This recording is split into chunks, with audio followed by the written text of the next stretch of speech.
Horas Kota Medan. Jadi saya ini dapat banyak gelar ya Bang ya, titel ya.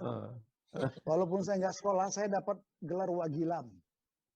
Wali Kota Gila Lampu. Iya. Dan ada satu lagi, Wagiman. Wali Kota Gila Taman. Taman, ya. Yang satu Abdillah. Asal melihat katanya lampu. Itulah apa istilah orang tua Abdillah itu dikonotasikan dengan Abdillah itu apa. Bagi saya nggak masalah. Cuman satu hal yang untuk sama-sama kita ketahui, bahwa pada saat saya masuk diamanahkan oleh masyarakat Kota Medan untuk menjadi wali kota, saya melihat PAD kita dari sektor penerangan jalan hanya 2,4 miliar. Sementara kita membayar kepada PLN 2,2 miliar, hanya bersisa 200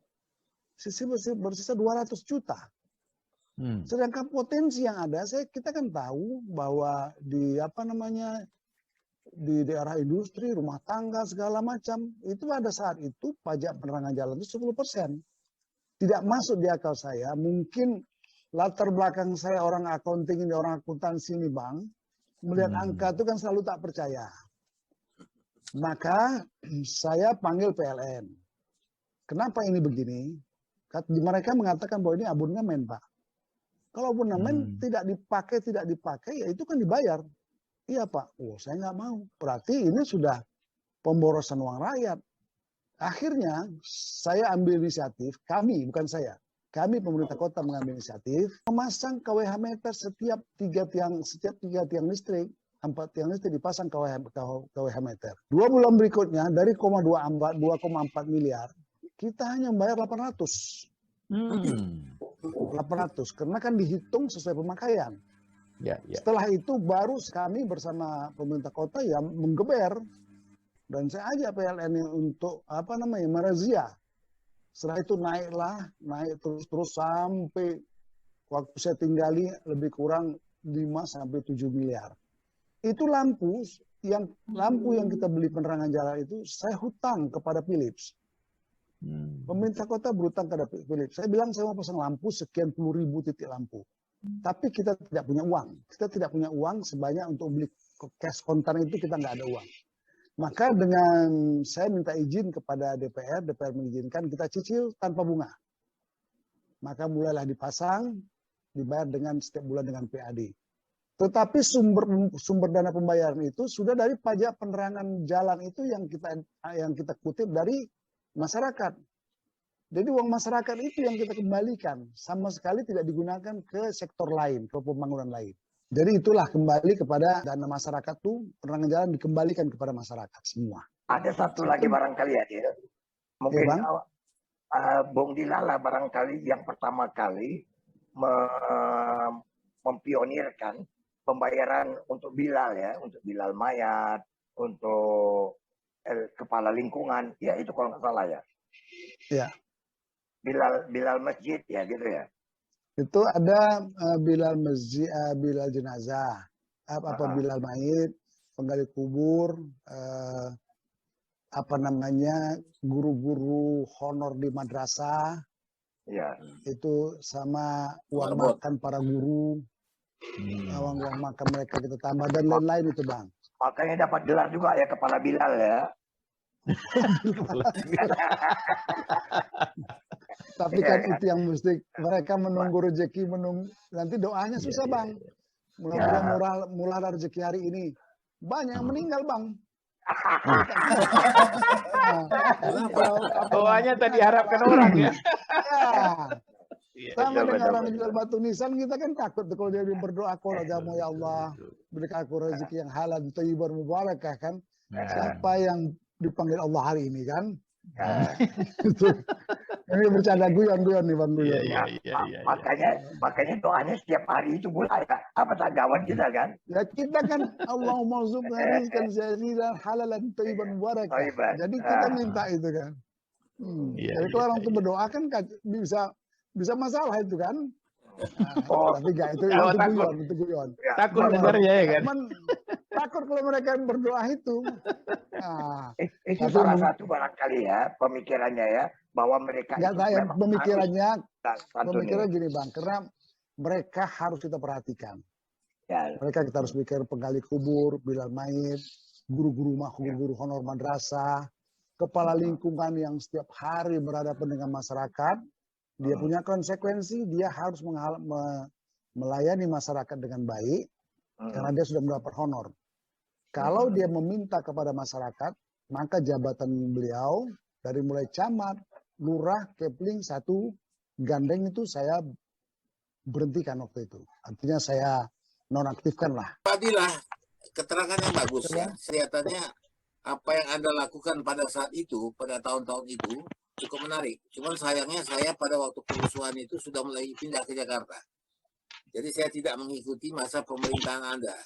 Jadi saya tidak banyak bisa bicara tadi mengenai apa yang sudah Anda lakukan. Ketika saya balik ke Medan untuk jalan-jalan, saya lihat tiba-tiba udah ada ring road. Nah, maka orang itu bilang, ini Abdillah. Saya bilang, saya tidak kenal beliau karena saya sudah berangkat ke Jakarta. Saya lebih mau melihat begini. Sekarang ini kan kita lihat, kita sudah dirundung malang lah. Ya, banyak hal-hal yang tidak kita inginkan terjadi pada wali kota. Nah, sekarang kita ada wali kota baru. Jadi saya ingin mengajak kawan-kawan ini untuk bicara ke depan.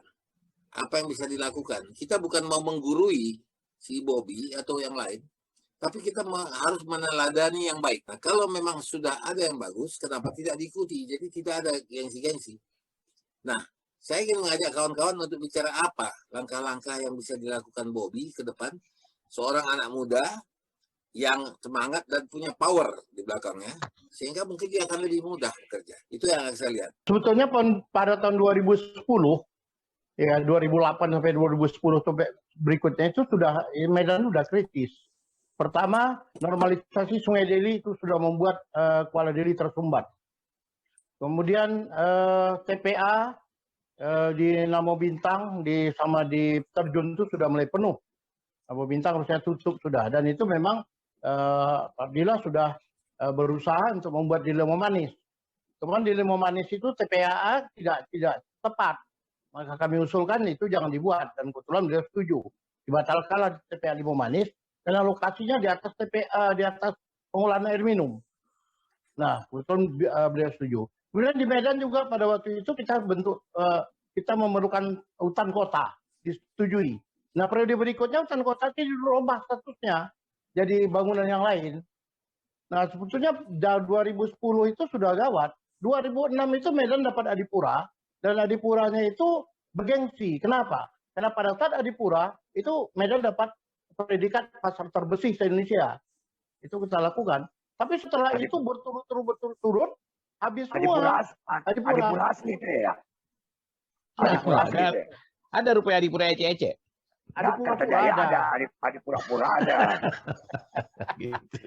Jadi yang kita lihat itu 2006 sampai berikutnya itu udah pada 2006 itu orang Batam, orang Palembang datang ke Medan karena Medan itu dapat Adipura, dan itu dipelajari, ditiru oleh orang Batam sama orang Palembang. Tapi setelah itu kita nggak dapat, sehingga berikutnya kita sudah jadi kota terjorok di Indonesia.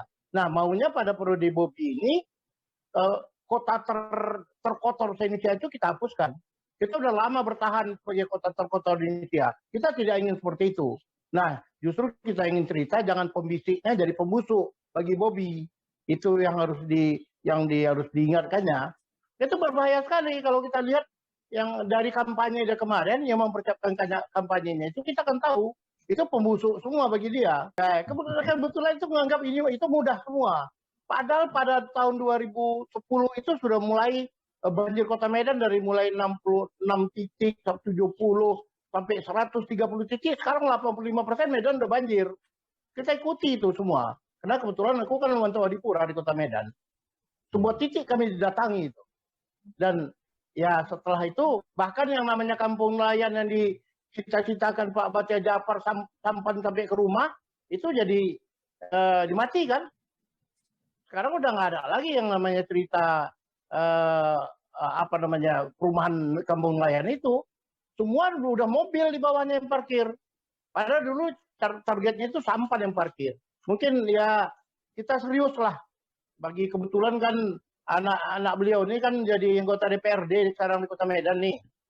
Ya, fungsikanlah sebagai apa namanya perencana anggaran, sebagai untuk legal, untuk hukumnya, produk hukumnya, untuk anggaran itu pengawasan juga harus difungsikan lah. Yang lalu itu kita cerita kemarin, anggota DPRD ngakunya, oh kami nggak tahu ada pembangunan baga bangunan.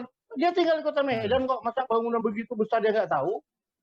Nah itu manusia-manusia yang begini ini sekarang masih jadi pembisik, jadi ikut lagi, menentukan lagi. Kan kasihan Bobinya. Bukan hanya Bobi yang kasihan itu bagi kita orang Medan. Kalau Medan masih seperti ini, mau jadi apa? Kita sudah merasakan begini, dan anak cucu kita lebih parah lagi nantinya. Karena memang udah sangat sulit sekali. Sekarang ada isu terakhir itu Sungai Deli itu bagaimana? Nah orang masih beranggapan normalisasi Sungai Deli. Kita sudah beranggapan Sungai Deli itu dinormalisasi sudah jadi parit. Nah jadi jangan, Medan ini kota punya sejarah. Kita punya ada yang namanya Malaka, ada yang namanya di Pineng. Itu kan hampir sama bangunnya. Tapi kita jadi apa sekarang, kota apa? Bangunan kecil jadi di muka bangunan 4TB itu berapa banyak yang kita nyatakan sebagai kota bersejarah ternyata kita biarkan hancur. Tiru aja ke Pineng. Itu dia. Ya. Saya ada sisi lain ini yang mau aku sampaikan. Ini yang mau aku sampaikan itu kan dari segi pembangunan sama banjir dan lain sebagainya. Kalau aku sebetulnya lihat Pak Abdillah ini dari sisi dari sisi wartawan. Sebelumnya kan Pak Abdillah itu tadi cerita soal istilah-istilah. Dari dulu juga aku udah terdapat istilah nih Pak Abdillah. Dari dulu. Karena kan aku juga punya kereta dulu, pernah diantar pulang ke rumah kan, ke asrama kan. Pernah. Nah, sampai sekarang jadi wartawan aku dibilang orang warjaki aku Pak. Wartawan jalan kaki. Sampai sekarang aku digelar warjaki. Sampai sekarang. Aku sering numpang sama Abdillah ya kan. Itu idealis itu. Nah, kemudian begini. Nah dari pandangan wartawan, selama aku jadi wartawan di Medan melihat Abdillah ini. Abdillah itu dengan wartawan dekat, sangat dekat. Tidak ada beda. Dia dekat betul dengan wartawan. Kadang-kadang bertanya kepada wartawan, apa yang mau aku buat? Kalau misalnya ada kritik-kritik dan sebagainya, apa yang mau aku buat? Ya beginilah, kita kasih masukan. Dia buat. Dia tidak sekedar dekat, hanya sekedar dekat begitu saja atau seperti Ahmad Jipan, enggak. Pak Abdillah ini nggak suka dengan Ahmad Jipan. Ahmad Jipan itu jahil tahu yang mesti dimakan itu artinya Ahmad Jipan itu. Jadi di pandangan masyarakat, di pandangan wartawan, Abdillah itu baik. Kalau sekarang itu mau lihat fotokopi Abdillah itu, lihat foto anaknya itu Abdillah, persis. Wah, bentuknya persis, posturnya persis, dan tindakannya pun persis. Ngomong pun seperti itu tadi. Tidak pernah menyakiti orang. Abdillah itu ngomong nggak pernah menyakiti orang. Habib juga begitu. Ngomong tuh anggota DPR itu nggak pernah nyakitin orang. Padahal dia kritik kemarin soal Bobi. Ketika Bobi sidak ke Rumah Sakit Umum Perngadi. Sebelum itu si Apip ini sudah mengingatkan pada Rumah Sakit Perngadi dan kepada Pemko bahwa Pemko itu tidak memikirkan Rumah Sakit Perngadi sehingga kaca pecah, lift tidak jalan, eskavator mati dan sebagainya, fasilitas nggak beres. Itu sudah disebutnya, sudah diungkapkannya dalam tulisan kepada wartawan. Nah, ketika Bobi ke sana dia bilang, bagus itu.